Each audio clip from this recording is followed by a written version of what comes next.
banking or the USSD code *227# very often, and that way you'll be able to stand a chance to win that money in the promotion going on called Tsindana Bank Mhorana. And it's not only that 500,000 Rwanda francs, there's also a chance for you to win up to there's a chance for you to win close to several more phones. I'm talking about an iPhone 17 Pro Max smartphones and a flight ticket to Mombasa. Not only that, there's also a chance for you to get that romantic dinner date, you and your loved ones. So how do you do that? Register by calling the number 0788 162345 to join the lucky winners that could be able to count that cash and also get some more other goodies. T's and C's apply. That's I&M Bank for you. In the meantime, if I show up somewhere, then people ask, how did you get here so effortlessly? Just remind them that, you know what, Spiro took care of me. So Spiro is not just that average ride. It's clean, it's comfortable, and it shows up when you need it. No delays, no fuss, no stress. It's pure cruising through the city, and you cruise through the city like a boss. So there's the thing, Spiro isn't just that mode of transport. It's moving Rwanda forward. Jobs are being created, lives are changing, and young people are getting the real opportunities. Plus, it's eco-friendly, and that's the ride with Papa. So choose Spiro when you're going to work, chasing those hassles, or just heading to your favorite hangout spot. That's Spiro. It's energy on the move. There you go. So this morning, it's 94.3 FM, you know, and it's very important to remind you because I've been talking about this several times before, and this is something very, very important we're discussing this morning on the Monday Mandate. Ladies and gentlemen, welcome to the show. In case you just joined us in this hour, I promised you that we shall be discussing Iran on the Monday Mandate, and not only Iran, but there's also the ongoing conflict in Eastern DRC, which has been going on for several years, for decades indeed. But this morning, who is helping us discuss that? It is the gentlemen themselves. Dr. Joseph Diarasa is in the studios. You know him. He's not a stranger. He doesn't need even any introduction. And there's also another regular. You know him. It's been a while, I think 3 weeks or something like that. We last had him in the studios when we were discussing Ugandan politics after the announcing of the electoral results that happened in Uganda. Gonza Mugarwa, good morning, Gonza. I'm going to begin with Gonza because he's a very good man. Gonza, good morning. Good morning to you. How are you doing? I'm fine. Very well. Yeah. Very well. It's a bit shitty morning, but it's okay. The weather is not affecting you? It is. It is affecting everyone. Yeah. But not, of course, not disruptive so much. There's somebody who told me that when it rains in the pockets. I didn't know what he was meaning, but when it shines the pockets, he said, when it rains money. Oh, yeah, it's an interesting analogy. So if you're saying that the weather is affecting everyone, I believe it's not the pocket side. I mean, it would be the case like for people who are involved in farming, where rain is very important, but at times it can be disruptive because these days you can observe that the seasons change.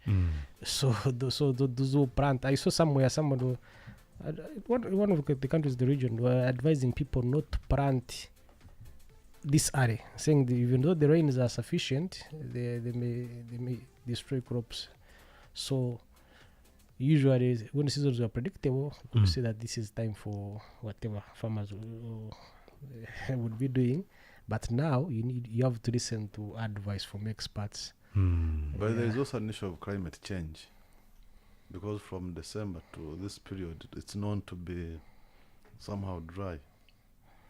Surprisingly, it's not dry. It's not dry, so that means that climate is becoming a reality. Anyways, see, Dr. Joseph just coming through. He's, by the way, I think I'm going to call you a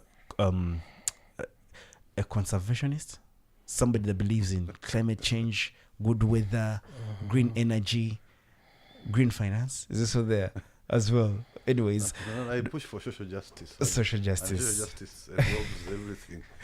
Good morning, doctor. Morning, how are you? Good. How you doing? I'm terrific. No. Yeah. I like that word. Who used to say terrific? Shaka Sali used to say that. Mr. Rest in peace. The late. The late. It was a friend to Gonza, I think, I'm sure. No, not really.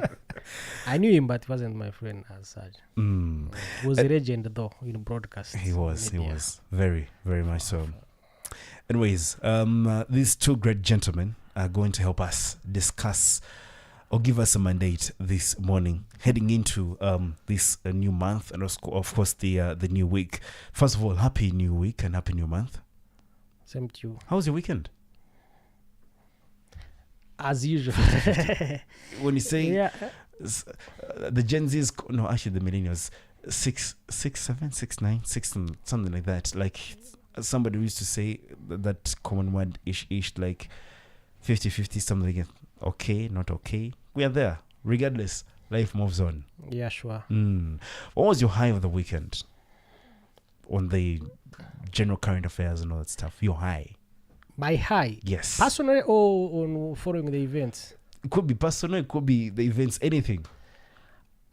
Personally, I'm a big fan of volleyball. The National Volleyball League is very exciting these days. And on Saturday there was something. Yes, there are matches on Friday and Saturday, so teams are qualifying for the playoffs. Yes.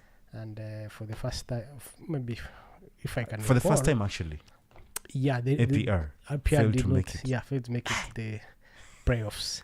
But that means other teams are improving, and there's also a junior league, which is also very good, so that students are also competing at the national level within their own categories. So it's at least one sport where there is progress. So that's nurturing talent. Historically, Rwandans have been talented in volleyball. So it's good that it's improving even at the national level.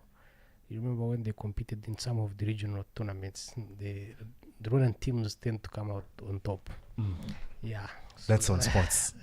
Sports. Of course, there's also basketball. The league is also doing well. I also followed.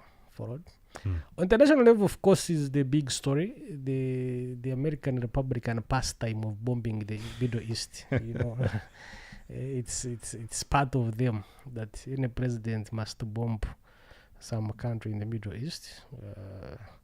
It is going to affect many people. I was checking the news. When markets opened in Asia, oil prices are starting to go up. That means it is going to affect you here all in Kigali. Because there's a prediction that Brent crude barrel could go up to $100, $110. That's why I saw JP Morgan was saying. And that's saying 90. An increase of $20 to $30 per barrel affects the global economy. Some countries may benefit, especially Russia, because of they prefer higher oil prices. The economy depends, despite sanctions, depends on oil and gas exports. So they need the dollars or wherever they sell it. Saudi Arabia has a budget deficit this year, which is expanding, because it was premised on oil being maybe above 100. It has been hovering about 60, 70.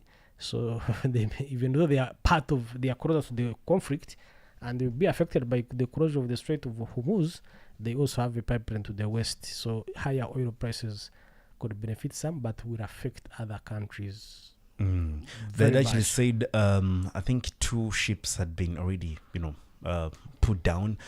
Yeah, the Americans are bombing ships. They are claiming they are under sanctions. I don't know where America gets powers to unilaterally sanction somebody else's ship and cargo. Self-proclaimed world police. We shall be getting into that in just a bit. Doctor, what was your high of the weekend? Yeah, no. As I told you, I used to be a fan of netball. So unfortunately, here we don't have it. So I had time to do some farming. Wow. Yeah. So quite interesting. At times during the weekend, I have to find time and see how to be able to, because very soon we might have issues with the food security, because land is mismanaged. When you're traveling from not very far from here, go to Kabuga. Before you reach Kabuga, look at your right, Massacre, the way it's then go to Kamonyi and see how people are building. And whenever I see this, I ask myself, are we thinking of some farming land? It's a food for thought. Yeah. Land utilization. Yeah. So equitable utilization of land. And proper management. Good, amazing. Yeah, so it's just some few kilometers from here, eastern side. So that's why at times during the weekend I go to make myself busy. And it's good. It's a good activity. Yeah. Not until you reach there, that's when you recognize that Kigali is polluted. Yeah, that's not good news. It's not.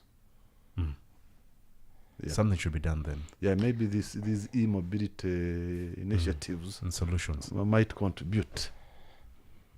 Yet Kigali is one of the greener, cities. Yeah, because most of the roads are paved, so there's little dust. But of course, pollution from cars, from vehicles, and others. Yeah, when you move out of any city, you immediately breathe fresh air. Anyways. But on the issue of land, if I could comment, I'm one of those people who are not very pessimistic, not optimistic that Rwanda can be food sustainable. I am of the view that the East African community should become one agricultural zone. So food is produced where it is possible to produce it cheaply and organically. Because there are many places you can visit in the region where you find they have never used industrial fertilizer. And it's pure, and they don't even land. use insecticide. Food grows. You see? So here, apart from the areas in the east, but in other parts of the country, when you don't apply fertilizer, the land is of no use. Definitely. And I wonder, over the weekend, there were reports of lack of cohesion being among the East African community member states, issues that are slowing integration. When talking about food security, maybe something they can say, if we don't have food in this country, the other country has food, can we be able to trade within ourselves? But we have to buy fish from China. How? There are figures for last year and the other year. Fish imports, $90 million. You look at rice, Pakistan and everywhere. The way we import that. And there was a big story, but has not been followed up, with the importance of millets, the grains, sorghum and millet and others which are connected. Because they are superfoods. They are very rich. And some people, including from the West, are trying to cooperate to them because they are realizing we're not growing them or using them. People are eating this wheat. Yes. Wheat from Ukraine, where is the war? And instead of macarons and all that stuff. Exactly. Which, of course, has their own health implications. Very much so. It is very well known. 500 million people in the world have diabetes or pre-diabetes, and it has much to do with rice and wheat. And yet, anyways, we have a lot of arable They are indigenous lands. African foods, which should be promoted. Me, when I have a friend traveling to our neighbor here in Uganda, I normally tell them to buy me millet flour and sorghum. So every morning, I take millet mixed with sorghum porridge. And just across here in Kabari, they have sorghum. That's what And I think Gichumbi also does sorghum. They do. Yeah, they do. At one stage, it was discouraged in some parts. But it's very important, nutritious. The issue was scare. The issue was scare because of what they are talking about food insecurity. They decide that it's very hard to grow sorghum on a scale that can feed less school children. You'd rather go for rice and maize. Anyways, let's come back. We spent this first session just to recap and do some talk, was very important after that long weekend that had so many activities. I'm disappointed nobody talked about World Rwanda, but it's fine. I'll spare you for that. Let's get to business. Let's begin from across here, the neighborhood in Eastern DRC. The FCM 23 has vowed to defend the civilians in Eastern DRC, accusing the government of Kinshasa of launching deliberate campaign of terror that's against the populated areas which follows the renewed attacks on Minembwe, as you've had the recent stories. And in a statement on their X, the movement declared that the time for silence is over. Let's begin with Gonza. Gonza, actually, I think recently appeared somewhere. It was on some television, and you're actually commenting on the same on this. Let's begin with this. You see, we've talked about this conflict, the AFC, M23, Twirwaneho, and the others in Eastern DRC against the coalition forces of that are pro-Kinshasa and all that. This comes up each and every single day. That was a ceasefire that had been, announced, and as per the prior or even the past agreements that have been signed, talk about Doha, talk about Luanda, Angola, talk about now the recent one in the US as well, and that ceasefire and the violation of that. Now that it's clear there was a violation, and now for me, I'm on what next? Are we going to see a sustained war in this case that is going to resolve the issue, or we're going to see the continuous loss of lives? Because there's evidence that and the reports that drones and bombs are being thrown on the people's houses and the villages. It's actually a village that was burned down, according to the latest reports. I think before we go to the smaller issues they are not small, but the parts of the actual fighting, let us look at the broader issue. The broader issue is that this war, the government in Kinshasa does not have a plan to end it. They are using a strategy of negotiations and diplomatic campaigns to pressurize Rwanda to withdraw or scale down defensive measures in the belief that without those defensive measures, they are capable of defeating the M23. And that is their strategy. And that seems to have been the plan in South Kivu, because the withdrawal from Uvira, which was a result of pressure from the United States, opened the way for the renewed offensive against the Twirwaneho and Wanyamulenge in the Minembwe area. So you see, it is a coordinated strategy. Secondly, I also still believe there's a grand strategy aimed at directed destabilizing the government of Rwanda. And it's ideological in Kinshasa, in Burundi, some elements in Europe, in certain European governments, maybe other countries in Southern Africa, but which may not be open expressing it.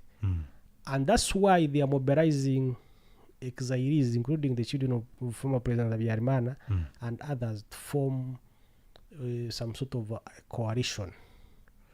They are reviving something that existed a few years ago, which was defeated, what was calling P5, and other groups, and the rebranding. They're trying to brand FDLR or something. So those are the two main issues at that level. You should first look at the issue at that level. The plan to destabilize Rwanda, the government of Rwanda, and the security.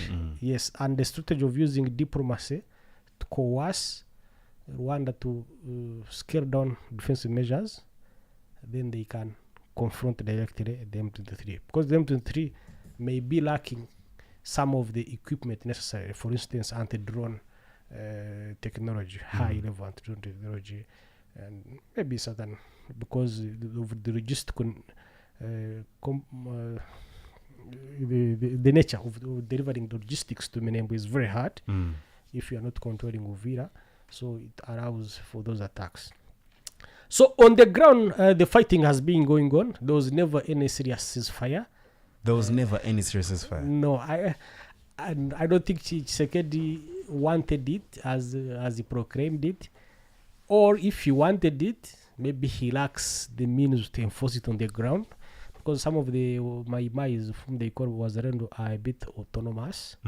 You saw in the last year, at the end of the year's group of experts report where they discuss measures against the FDLR, they very clearly said that some of the Mai-Mais who are allied to FDLR refused to and insisted that cooperation must continue and forced it in the Warikari Masisi area. The Janvier Karidi and this is my Ndume and so on, which are based in Warikare and part of Masisi. But I don't believe because outright if Kinshasa was willing to enforce a ceasefire, they would fail, because the technology that is firing from the skies definitely is not controlled by Wazalendo. Those are mercenaries and government troops. So there was never a serious effort at a ceasefire. I believe it has to do with the weaknesses or the lack of honesty among African mediation. I don't believe President Faure Nyasimbe of Togo, Lorenzo, and the facilitators, the five facilitators, including Obasanjo, Uhuru, and others, have the leverage to force issues on the ground. See, all these are happening. Last time, when M23 withdrew from Uvira as a sign of respect, as the international community had required, there was, of course, a mass grave that we're seeing. There's a mass grave that has been reported that have been found in Uvira and all that. Now, with the recent Rubaya, attack that actually resumed the full-scale kind of resumption of the fighting between M23 and the Kinshasa coalition. I want to get, because you've mentioned, for example, all those other mediators and the people that are spearheading, the discussions, the ceasefire, and the mediations, basically.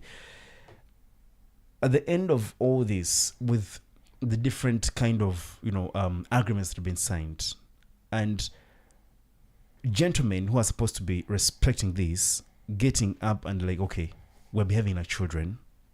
I say this, but then act contrarily.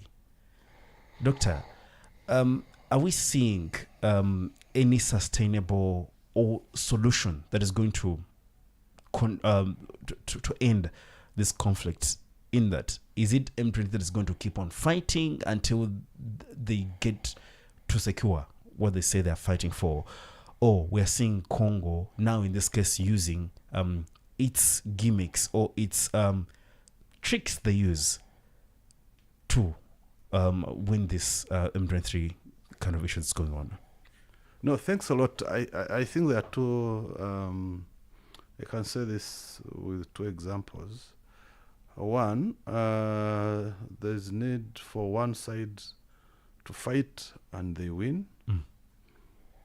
Or we see the way the issues of the SPLM and how it was resolved. So the international community had to come in, the Catholic Church, and they had to force and have it's to force an agreement, but a peace of interests. And given now given the trends now, it would be very hard. Now Congo has become a jungle for each and everybody. So there are interests.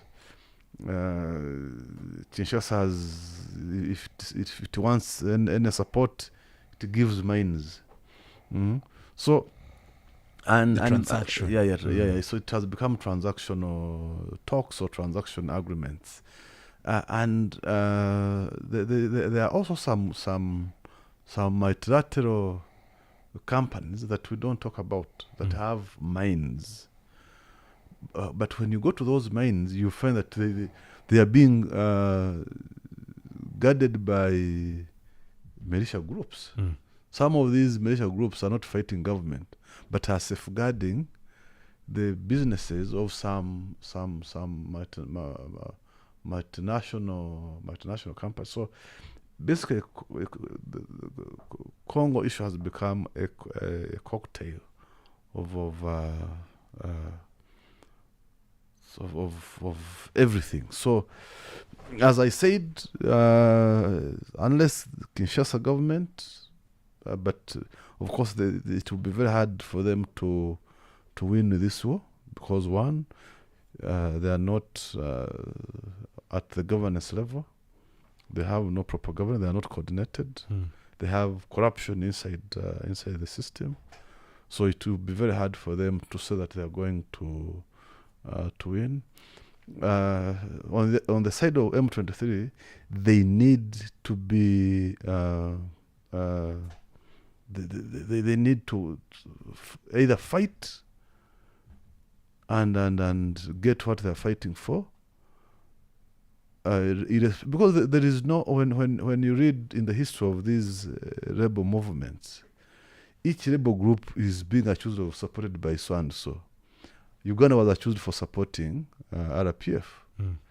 And at times, Ugandan government would go to negotiate. They would be invited instead of inviting the RPF. Not until the RPF managed the international PR. It had the late Mazimaka, according to Said, who were running from Washington to Brussels to AU, talking for them for the RPF.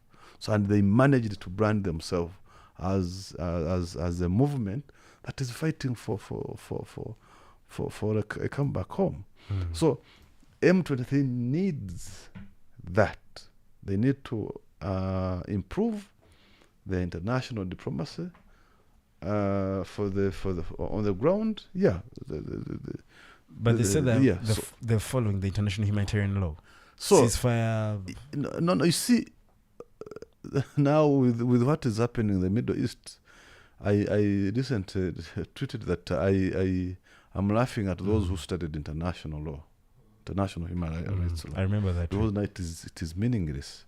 So you can't talk of international law or international human rights when you are being killed or when your own people are being slaughtered.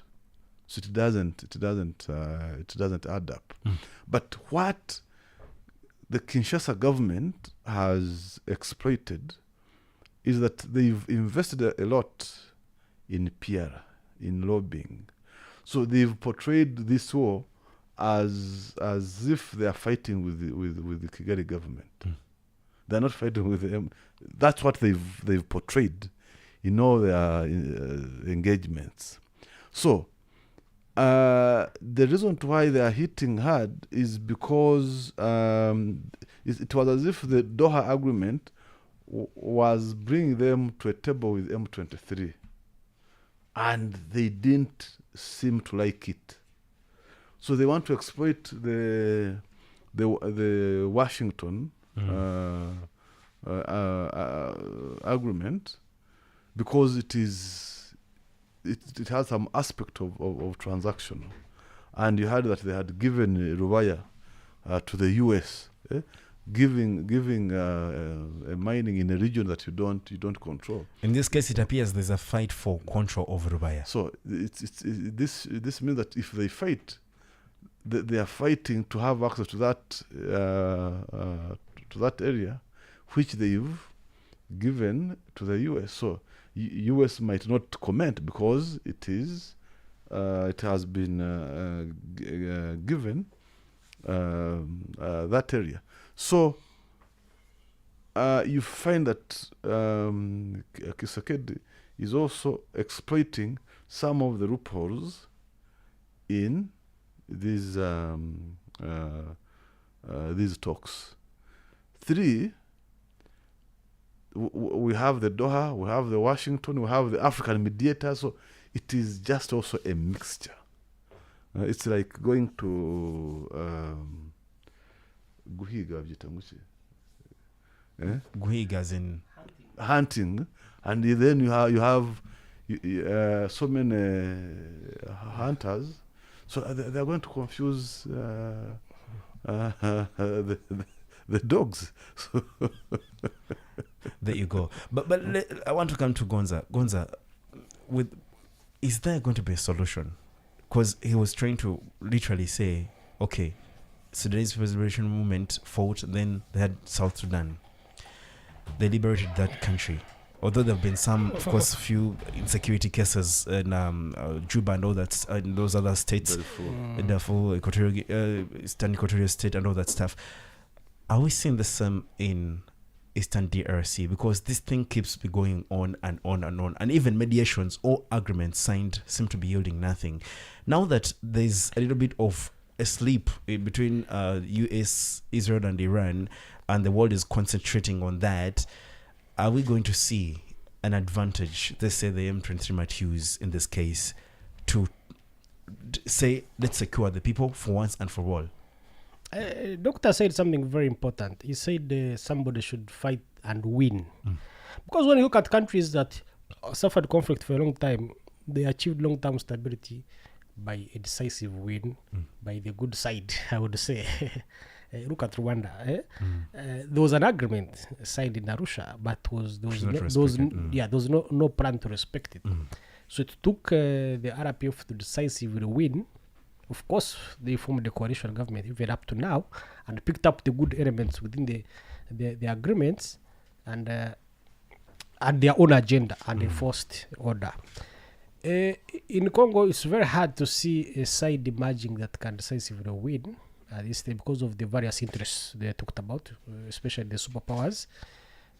But what is needed is known and has always been there. It's in the agreements. When you look at the Sun City agreements, look at the constitution of Congo that they wrote after the Sun City agreements.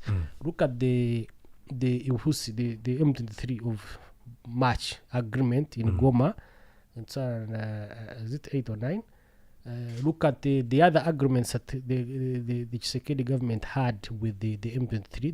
There's an agreement, the M23 faction, which was in Rwanda of Bodwe and Runiga, facilitated by Rwanda's intelligence, had an agreement with the Congolese government.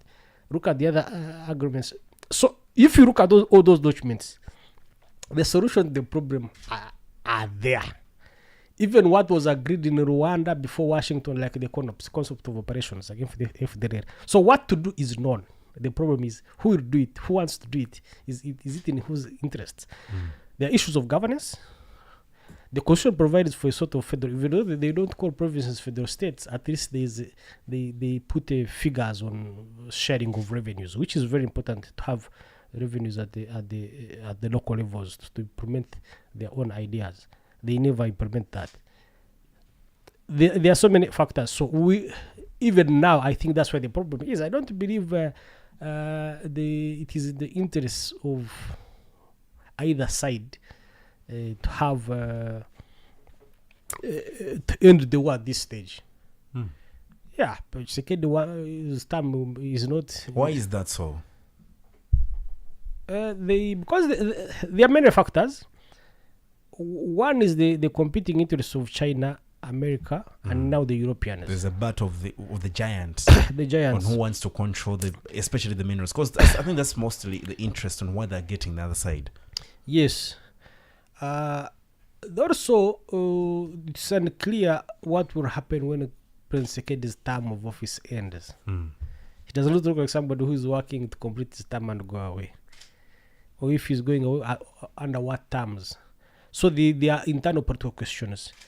But also within the M23FC group, I get the impression, even though they from the outside they are united.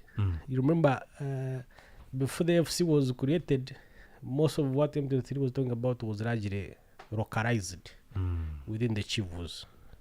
So other interests that have bigger issues for the whole of Congo are also present. So how do you merge those? Should there be a national dialogue? It was talked about in Angola. I don't know whether any process is moving forward or it is just to buy time. And whether it's even a priority in this case to bring the solution. It would be a priority if its resolutions were to be implemented. You see, you can always have, even Mobutu had a very grand national dialogue in the early 1990s, which forced him to open up political space and to create a lot of problems for him. Because the national conference passed the resolutions which he refused to implement, even though he's the one who had called it. You see, it was chaired by the cardinal, the bishop, one bishop those days. So you may call it a national dialogue. The churches are very well respected in Congo, but they are being sidelined because Tshisekedi may think the outcome of the dialogue they read could not be in his interest, especially if he drives to get a third term in office. There you go.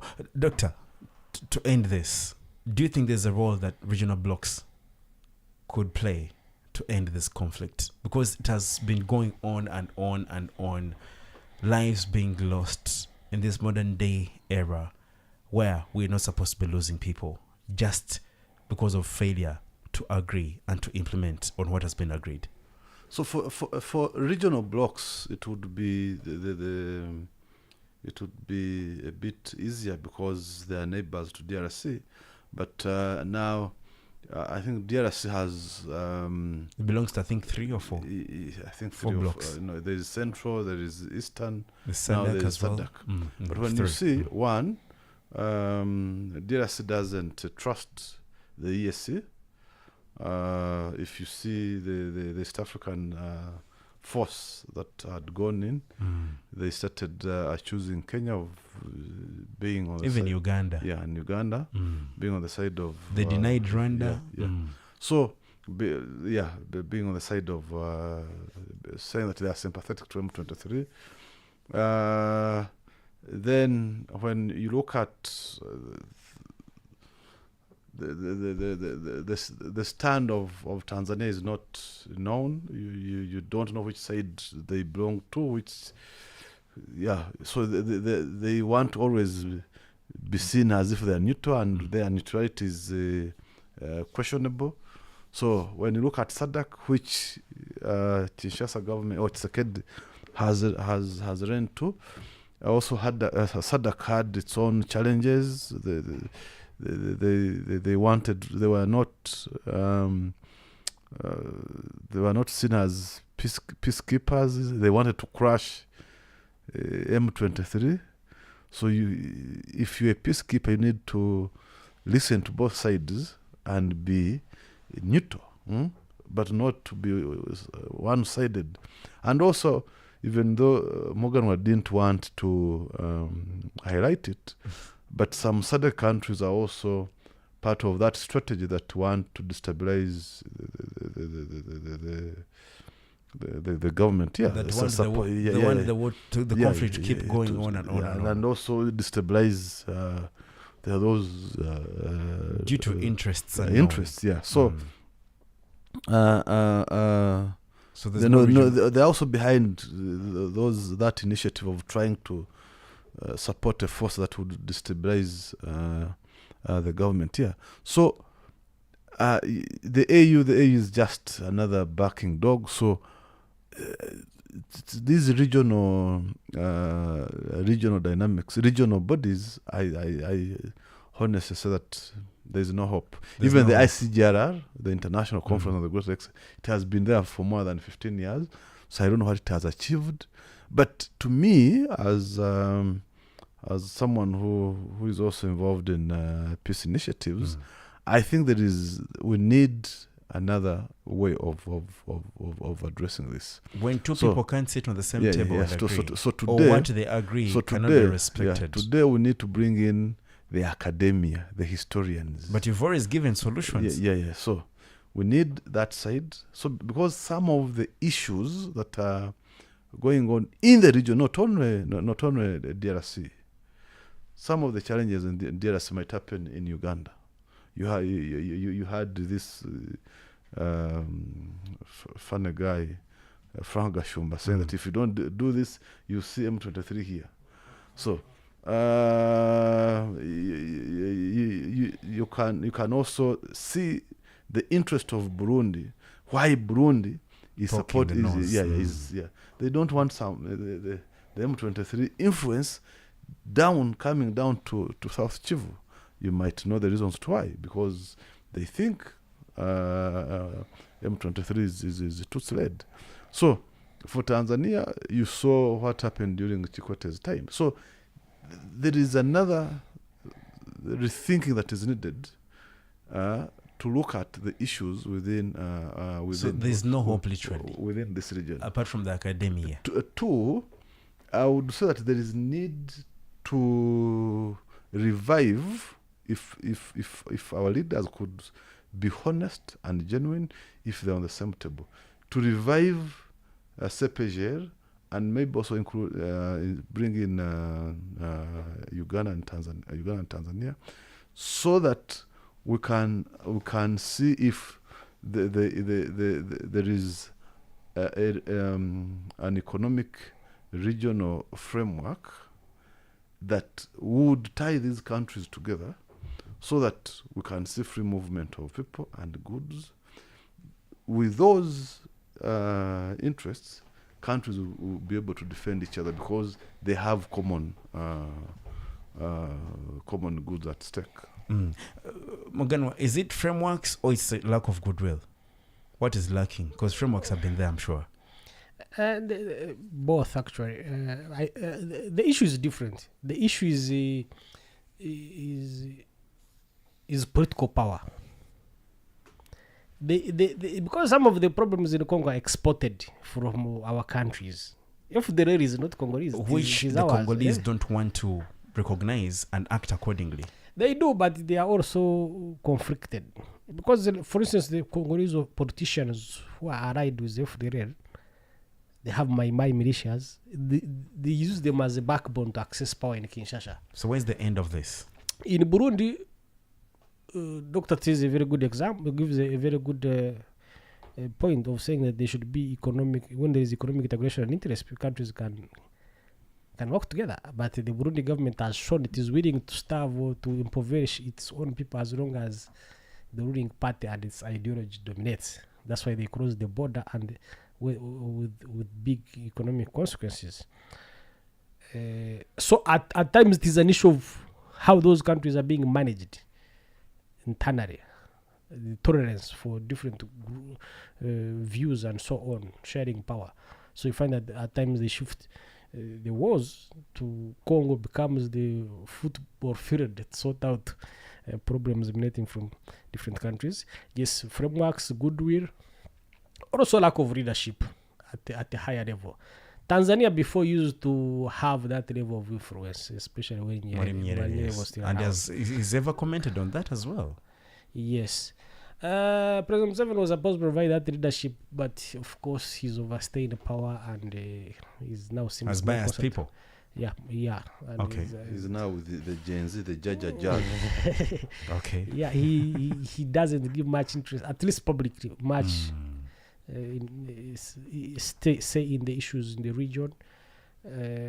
President Kagame has the potential of the leadership, but there are other complications which we observed when he was chair of the African Union. The bigger countries, some of them, the leaders who are, in politics, there's also what they call intrigue or jealous and so on. So, and they are tempted to undermine some of the issues he was dealing with. So it becomes a problem. I think a force may have to emerge. Once and for all. He talked about historians and academia. Among journalists, we are already talking across. Maybe they could be. If there is sufficient push among the actors within the elites, within the different countries to push their political leaders towards a certain direction, maybe we could see. When there are people in the diaspora that keep also fueling all this. Anyways, looks like this is going to remain hanging in balance. We may not talk about Congo and the conflict in Eastern DRC. I can assure you we'll come back here 5 years from now and still be talking about this conflict. See, it's endless. Okay. So we're going to use these remaining few minutes to talk this. Past 36 hours, the United States and its partners have launched Operation Epic Fury, one of the largest, most complex, most overwhelming military offensives the world has ever seen. Nobody's seen anything like it. We have hit hundreds of targets in Iran, including Revolutionary Guard facilities, Iranian air defense systems. Just now it was announced that we knocked out 9 ships plus their naval building, all in a matter of literally minutes. Iran's formerly supreme leader, Ayatollah Khamenei, is dead. This wretched and vile man had the blood of hundreds and even thousands. Okay, there you go. That's President Donald Trump commenting on that. See, this is no news anymore. But now I want us to look at where this is headed.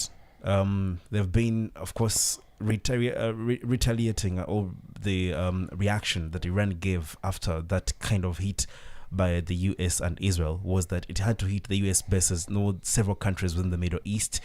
And several Middle East countries saying we're not supposed to hit the US bases within us because we are sovereign states, and if you hit the US bases within our states, that means you're pulling us into the war. That means what you can actually call spillover, or calling the entire league to basically have a battlefield. Where is this headed? Because we've looked at how countries are saying that, okay, they're condemning actually Iran's attack on these are the countries, these are the sovereign countries. Kenya, President Exactly. Ruto tweeted this morning. It was very funny. I mean, I read it actually. yeah, he read it. He's saying that he's condemning the attacks on UAE, Qatar, Bahrain, and Saudi Arabia, and so on, but he's not condemning the attacks on Iran.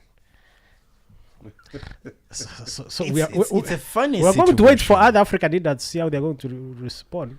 But Let's look at the tension now on the entire world, because we are going to be affected literally. You saw what happened in Ukraine and Russia. yes, Fuel prices, then food, and now this is Iran. We're talking about oil now. We use every day, we use oil products, and then talk about the stability and the future of these nations. Now, are we seeing another Iraq era, another kind of Libya era, another Yemen or something like that? Those things that have wherever even Vietnam, by the way, where the US and the allies, the Israel have attacked, they always leave devastating. I think that is the intention. Actually, I am one of those who believe so. They want to sow chaos, civil war probably. Because why are they killing even everybody whom they think can become a national leader is being targeted? Even Ahmadinejad, who is the president many years ago, was killed. They are targeting the opposition leader in a prison where he is detained. They are trying to kill everybody. They went to Venezuela the other day. Venezuela, at least they already took the guy, but allowed the vice president to remain in charge. But here they are trying to kill almost everybody. Trump claims that they had talked to some guys there who are supposed to take over, but they were also killed. Especially, I think he was talking about the chief of staff of the army, the official army, not the Revolutionary Guards, but he was killed. So I'm of the belief, the claim that they want to put the Reza Pahlavi, the Shah, the son of the Shah, he does not have the machinery to install him in power. So probably Israel and the US may prefer Iran to go into civil war. They're talking about nuclear weapons, preventing Iran to develop or manufacture nuclear weapons. Doctor, where are you seeing this going as we conclude? But I think that there is something that people are not Paying attention to. One, I think US, it's not only the nuclear weapons, also, or maybe Iran being a sponsor of terrorism, etc.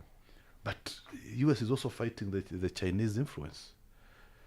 China has been buying 90% of crude oil from Iran. Two, these Chinese companies, Huawei, Huawei, and ZTE, The tech companies. the tech companies have sold technology to Iran. And in a month ago, China had they were almost finalizing some agreement with Iran of some high tech technology. So there is also the Red Sea and the logistics involved.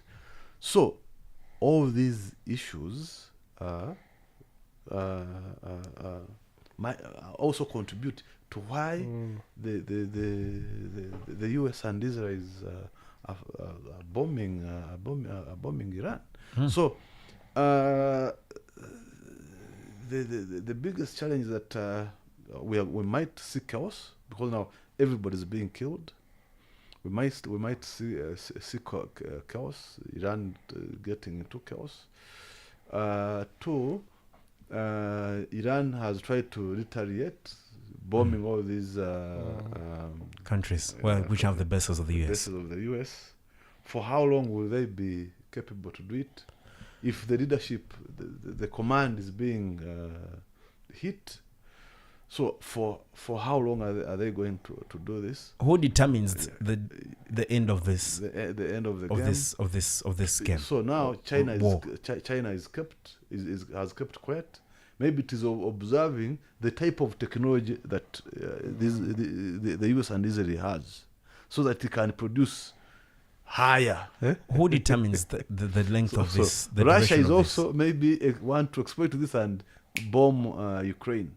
So I think the world is getting to a total chaos, because now even the UN can't do anything. It is I think the Guterres condemned Guterres it. is just handcuffed. Muganwa, who determines the duration of this conflict? One thing that is obvious is that to be safe, you need a nuclear weapon. I think the Torah made the mistake by issuing a fatwa stopping the creation of the nuclear weapon. They could have had it by now. Actually, somebody said that the killing of Ali Khamenei actually guarantees the fact that the one who's succeeding him, in fact, will be able to develop one. They will get it. I think Turkey will also get a nuclear weapon. Saudi Arabia